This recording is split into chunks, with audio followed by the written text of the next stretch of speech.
Hello student, welcome to YouTube channel commerce efficiency. आज की class में कंटिन्यू करेंगे टॉपिक जो हमने स्टार्ट किया हुआ है मेथड ऑफ रिक्रूटमेंट। उसमें हमने internal method, direct method of recruitment cover कर लिया है। आज की क्लास में हम indirect method of recruitment cover करेंगे। अगर अभी तक आपने लास्ट क्लासेस नहीं देखी, देखिए ताकि आपकी स्टडी में कंसिस्टेंसी बनी रहे। अगर अभी तक आपने मेरे यूट्यूब चैनल कॉमर्स एफिशिएंसी को सब्सक्राइब नहीं किया, सब्सक्राइब कीजिए और बेल आइकन जरूर प्रेस कीजिए ताकि जब भी मैंने वीडियोस अपलोड करूं सबसे पहले नोटिफिकेशन आपके पास आए। आप वीडियोस को देखकर आपकी स्टडी बूस्टअप हो। कवर करते हैं इनडायरेक्ट मेथड में क्या होता है कि सबसे पहले मेथड यूज़ किया जाता है इसमें एडवर्टीजमेंट का। एडवर्टीजमेंट दिया जाता है न्यूज़पेपर में, ट्रेड प्रोफेशनल्स में, टेक्निकल जर्नल्स में, रेडियो में और टेलीविज़न में कि जब एक ऑर्गेनाइजेशन के अंदर वैकेंसी आती है तो वो अपनी वैकेंसी को एडवर्टीजमेंट के थ्रू है जो इन्फॉर्म करते लोगों को, इनवाइट करते एप्लीकेंट को ताकि एप्लीकेंट जो अप्लाई कर पाएँ ऑर्गेनाइजेशन के अंदर जो सीट वैकेंट है। तो न्यूज़पेपर में क्या होता है कि ये जब भी एक ऑर्गेनाइजेशन को बहुत बड़े लेवल पे है जो इंफॉर्मेशन पहुंचानी होती है जॉब वैकेंसी के बारे में, तो वो एडवर्टीजमेंट का सहारा लेती है क्योंकि एडवर्टीजमेंट के हेल्प से जो ऑर्गेनाइजेशन है वो कंप्लीट इंफॉर्मेशन है जो दे पाती है जॉब के बारे में कि जॉब रिस्पॉन्सिबिलिटीज़ क्या है, क्या कंपनसेशन पैकेज रहेगा, प्रोस्पेक्टस क्या है ऑर्गेनाइजेशन का। तो सभी इंफॉर्मेशन है जो ब्रीफली एक ऑर्गेनाइजेशन एडवर्टीजमेंट करती है जब न्यूज़पेपर के अंदर, तो वो दे पाती है पूरी इंफॉर्मेशन। यानी कि एडवर्टीजमेंट इतना बेस्ट मेथड होता है कि जब एक ऑर्गेनाइजेशन को बिल्कुल वाइडर लेवल पे, बहुत बड़े लेवल पे जो इंफॉर्मेशन पहुंचानी होती है, तो उस केस में एडवर्टीजमेंट है जो बेस्ट रहता है यूज़ करना ऑर्गेनाइजेशन के लिए। तो यहाँ पे मेथड अप्रोप्रिएट रहता है जब ऑर्गेनाइजेशन की इंटेंशन क्या होती है कि लार्ज टारगेट ग्रुप तक है जो पहुँचा जाए, यानी कि जो टारगेट ग्रुप है जो ऑर्गेनाइजेशन का वो बहुत बड़ा है, तो उस केस में एडवर्टीजमेंट का सहारा लिया जाता है। और सेकेंडली जो ऑर्गेनाइजेशन चाहती है कि वो टैलेंटेड पीपल है जो ज्योग्राफिकली बहुत दूर दूर है उन तक जो इन्फॉर्मेशन पहुंचाई जाए, क्योंकि टैलेंटेड लोग जो होते हैं अगर वो ज्योग्राफी क्या होता है कि एरिया वाइज, यानी कि जो बहुत दूर दूर रहते हैं टैलेंटेड पीपल, तो उन तक इन्फॉर्मेशन कैसे पहुंचाएगी ऑर्गेनाइजेशन अपनी जॉब वैकेंसी के बारे में एडवर्टीजमेंट के थ्रू ही पहुंचा पाएगी। तो इस केस में एडवर्टीजमेंट जो बेस्ट रहता है। तो यहाँ पे वैकेंसी है जो उसको एडवर्टाइज़ किया जाता है पूरे तरीके से, जो बताया जाता है कंप्लीट इन्फॉर्मेशन है जो दी जाती है ऑर्गेनाइजेशन द्वारा, ताकि जो एप्लीकेंट अप्लाई करने वाला है उसको पहले से जो पता चल जाए कि क्या ऑर्गेनाइजेशन के अंदर सीट वैकेंट है। तो उस जितनी भी इंफॉर्मेशन है उसके ऑर्गेनाइजेशन के बारे में, सीट के बारे में, कंपनसेशन के बारे में, वो सारी इंफॉर्मेशन उससे पहले से ही एडवर्टीजमेंट के थ्रू है जो पता चल जाती है एप्लीकेंट को। इसके अलावा हमारे पास आते हैं न्यूज़पेपर ऐड। न्यूज़पेपर ऐड में क्या होता है कि बिल्कुल ये एक सस्ता और बहुत ही बड़े लेवल पे अगर हमने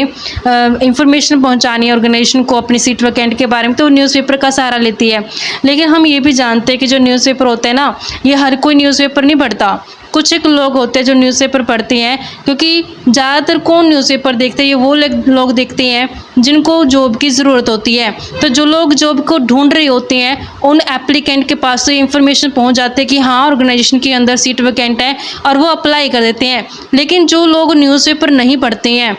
तो उनके पास ये इन्फॉर्मेशन है जो कैसे पहुंचेगी कि हाँ इस ऑर्गेनाइजेशन के अंदर सीट है जो वैकेंट है, तो वो लोग अप्लाई भी नहीं करेंगे। तो कई बार तो क्या होता है, ऐसी सिचुएशन हो जाती है कि न्यूज़पेपर के थ्रू जब एडवर्टीजमेंट की जाती है एक ऑर्गेनाइजेशन द्वारा अपनी सीट वैकेंट के बारे में, तो ऐसे लोगों का रश लग जाता है जो मे बी वो टैलेंटेड ना हो, वो हमारी ऑर्गेनाइजेशन की जॉब के लिए फिट भी ना हो, फिर भी उन लोगों का जो रश लग जाता है बिल्कुल वो ओवरफ्लो हो जाते हैं ऑर्गेनाइजेशन के अंदर, जिस कारण से जो ऑर्गेनाइजेशन को उन लोगों को मैनेज करना भी बहुत मुश्किल हो जाता है। जबकि जो टैलेंटेड लोग हैं वो लोग हैं जो नहीं अप्लाई कर पाते क्योंकि उन्होंने न्यूज़पेपर का जो पढ़ा नहीं होता, न्यूज़पेपर के अंदर जो ऑर्गेनाइजेशन की सीट वैकेंसी के बारे में उन्हें पता नहीं चलता, जिस कारण से जो ऑर्गेनाइजेशन के पास है जो ओवरबर्डन जो होता है वो अनटैलेंटेड पर्सन का वो बढ़ जाता है। कई बार ऑर्गेनाइजेशन क्या करती हैं कि प्राइवेसी को मेंटेन करने के लिए, यानी कि रश को अवॉइड करने के लिए, यानी कि जो अनटैलेंटेड पर्सन है वो उनका रश ना हो उसे बचने के लिए, और कंपटीटर का जो हमारी ऑर्गेनाइजेशन की सीट वैकेंसी के बारे में पता ना चले इससे बचने के लिए और खर्चों को कम करने के लिए जो सहारा लिया जाता है बड़ी बड़ी कंपनियों द्वारा ब्लाइंड बॉक्स ऐड न्यूज़पेपर का। ब्लाइंड बॉक्स ऐड का मतलब क्या होता है कि यहाँ पे जो ऑर्गेनाइजेशन होती है उसका नाम स्पेसिफाई नहीं किया जाता कि जो ये इन्फॉर्मेशन दी गई है सीट वैकेंट के बारे में, किस ऑर्गेनाइजेशन के अंदर सीट वैकेंट है, तो उसके ऑर्गेनाइजेशन के नाम का जो सीक्रेट रखा जाता है, प्राइवेट रखा जाता है। तो फिर इस केस में जो एस्पिरेंट्स हैं उनको कैसे पता चलेगा कि ये वैकेंसी है किस ऑर्गेनाइजेशन में आई है। तो उसके लिए ऑर्गेनाइजेशन क्या करती है, जॉब एस्पिरेंट को एक पोस्ट ऑफिस नंबर दे देती है, जिसमें क्या होता है कि वो अपना पोस्ट ऑफिस बॉक्स नंबर की हेल्प से जो रिस्पॉन्स दे पाते हैं। या फिर ऑर्गेनाइजेशन एम्प्लॉयमेंट फर्म का सहारा लेती है। एम्प्लॉयमेंट फर्म में क्या होता है कि ये एक बीच में मीडिएटर का काम करती है, एजेंट का काम करती है। जो जॉब सीकर होते हैं, यानी कि जो लोग जॉब ढूंढ रहे होते हैं उसके, और जो ऑर्गेनाइजेशन जिनके बारे में इंफॉर्मेशन दी गई है सीट वैकेंट की, उस ऑर्गेनाइजेशन के बीच में, तो ये दोनों के बीच में एक मीडिएटर का काम करती है कि जो लोग जॉब को ढूंढ रहे होते हैं उनके और ऑर्गेनाइजेशन दोनों के बीच में मीडिएटर का काम करते हैं, ताकि एप्लीकेंट है जो अप्लाई करे और ऑर्गेनाइजेशन है जो अपनी सीट वैकेंसी को जो फुलफिल कर पाए। तो उस केस में जो हमारे पास इसका सहारा ले जाते हैं एम्प्लॉयमेंट फर्म का। नेक्स्ट आते हैं हमारे पास television and radio ad. Television और रेडियो ऐड में क्या होता है कि हम ज़्यादातर देखते भी हैं, कई बार क्या होता है कि जो वैकेंसी होती है उसके बारे में इंफॉर्मेशन जो दी जाती है ऑर्गेनाइजेशन के द्वारा, वो टेलीविज़न के या फिर रेडियो ऐड के द्वारा भी दी जाती है। तो जब हम जानते हैं कि नॉर्मली टीवी है, जो टेलीविज़न है या रेडियो है, वो देखते हैं लोग, तो जब ये ऐड दी जाती है ऑर्गेनाइजेशन के द्वारा टीवी या फिर रेडियो ऐड के द्वारा वैकेंसी के बारे में, तो जो लोग एक्टिवली यानी कि बिल्कुल अच्छे से शिद्दत से जो जॉब ढूंढ भी नहीं रहे होते हैं उनके पास भी इंफॉर्मेशन पहुंच जाती है। तो जब भी एक ऑर्गेनाइजेशन को अपनी सीट वैकेंसी के बारे में इंफॉर्मेशन देनी होती है तो इस तरीके से देती है कि जो उसके टारगेट ऑडियंस है उस तक वो इंफॉर्मेशन पहुंच जाए, और जो डिज़ाइन होता है ऐड का वो बिल्कुल क्रिएटिव तरीके से किया जाता है कि जो ऐड की गई है जो वैकेंसी के बारे में वो अटेंशंस गेन कर पाए, यानी कि जो देख रहे हैं उस ऐड को उस पर्सन की अटेंशन गेन कर पाए। ऐसा नहीं हो रहा कि ऐड आ रही है और उस पर्सन ने क्या कि रिमोट से चैनल चेंज कर दिया, ऐसा नहीं। इस तरीके से जो ऐड डिज़ाइन की जाती है क्रिएटिव तरीके से, ताकि जो देखने वाला पर्सन है वो उसकी अटेंशन को गेन कर पाए कि हाँ ये ऐड किस चीज़ के बारे में, उस कंप्लीट ऐड को जो वो देख सके। जो ये ऐड होती है एक्सपेंसिव यानी कि बहुत महंगी होती हैं।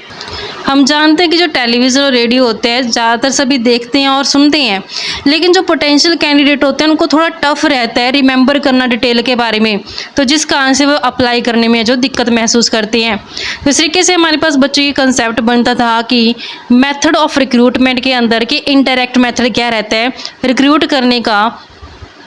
इससे नेक्स्ट हमारे पास बनता है कि थर्ड पार्टी मेथड क्या है, ये कवर करेंगे नेक्स्ट क्लास में। ऐसी ही रेगुलर क्लासेस के लिए आप मेरे यूट्यूब चैनल कॉमर्स एफिशिएंसी को सब्सक्राइब, लाइक और शेयर करें। बेल आइकन जरूर प्रेस करें ताकि जब भी मैं न्यू वीडियोस अपलोड करूं सबसे पहले नोटिफिकेशन आपके पास आए, आप वीडियोस को देखकर आपकी स्टडी बूस्टअप हो।